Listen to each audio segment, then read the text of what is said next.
A man went into the woods once a week. His wife decided to follow him. After that, she was never the same.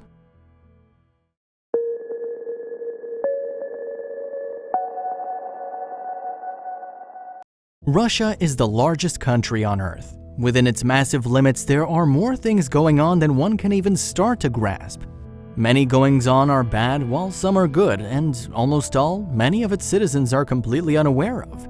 This story that we're introducing to you in this video comes from there, and we're sure that a few of its people might recognize it. In a small Russian town not far from the southwestern city of Kazan called Makarovka, a common, humble family lived. The husband was a perfect family man. In fact, he'd never been in trouble, didn't hang out with any eyebrow-raising folks, and didn't even like alcohol. The wife was a housewife who respected her home, and they had 2 children together. The wife was beautiful on both the inside and the outside, as she would always go out of her way to help those in need. She was greatly admired by the locals for her values, and perhaps that dutifulness to protecting people brought her to her husband, who was a Kazan police officer.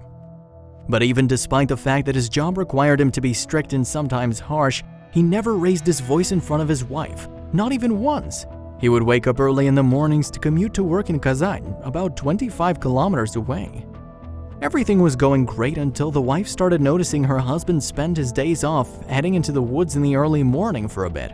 No explanations, nothing. Why did he suddenly start doing it?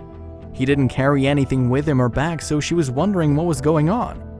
I saw him leaving, and when he came back, I asked him why he went in the woods. He just said he had something to do and that I had nothing to worry about, so I trusted him. But I became uneasy when it became a several weekend thing, and then regular. One day, when speaking to one of her friends, she unloaded the woods situation with her husband. Her friend suggested that she should follow him to figure out what he was doing, that he was probably cheating on her. When her friend said this, she didn't believe it for a second. Her husband was a wonderful man. She couldn't even imagine him doing something like that. So she decided to prove her wrong and follow him, waiting for his next day off. The day finally came, and she saw her husband wake up early in the morning and get ready. As she was having breakfast with her kids, her husband walked in and said he'd skip on eating and just head into the woods. She nodded and told him she'd wait. She heard the door close and remembered her friend's words. She told her children to wait there and that she'd be back soon, and she followed her husband into the forest. She watched him head deeper and deeper into the woods, making small advances so he wouldn't notice. She was anxiously anticipating something happening. Maybe a mistress would come out of the underbrush and meet him here so he would cheat on her? Or maybe something worse. But nothing happened. The man went further and further into the forest, suddenly freezing in the middle of nowhere. His wife was about to find out what he did every weekend. Her husband stood there for a while until he suddenly looked up at the sky and started screaming into the treetops. It was a wild, animalistic scream that continued for nearly 10 minutes. He didn't say any words, no curses, just screaming. The wife couldn't understand why he was screaming.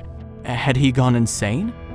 Her husband stopped and looked back down. He looked like he was about ready to head back, so she quickly hurried back home before he'd notice her. He soon came back with a bouquet of flowers he bought on the way, hugging his wife tightly. But she was still confused and wondering why he did that. Her patience eventually ran out, and she decided to ask him. One day, as he came back from work, she told him that she'd followed him. She told him that it seemed so strange that he suddenly started going to the woods, so she admitted she'd doubts about his faith and watched him scream. He was taken aback and gazed out the window for a moment. He didn't raise his voice or lay a hand on her. Of course she was suspicious, since he didn't tell her anything. Then he confessed. The yelling freed him from all the negativity he picked up from work, from having to see so much of the criminal world. It was the only way he found to vent the anger and pain he felt when seeing so much darkness. He said he felt comfortable doing it rather than taking it out on her or the children. As soon as those words left his mouth, his wife just hugged him and regretted not just asking him in the first place and for distrusting him. This story made its rounds before social media was really a thing in Russia.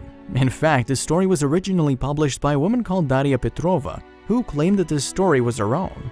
Since the events of the story happened, she wanted to share her experience since it changed her. There was no more distrust in the family, and more than anything, it was important to share ways to vent without hurting anyone or continuing the cycle of pain. So when you feel overwhelmed, talk to your family. Find ways to vent that help you. If you need to, go find a forest and scream. Venting is always better than taking it out on someone else. Thank you for watching. I hope you enjoyed this video. Let me know in the comments what your way of venting stress is. Then make sure to subscribe to our channel and hit the notification bell so you won't miss our latest uploads.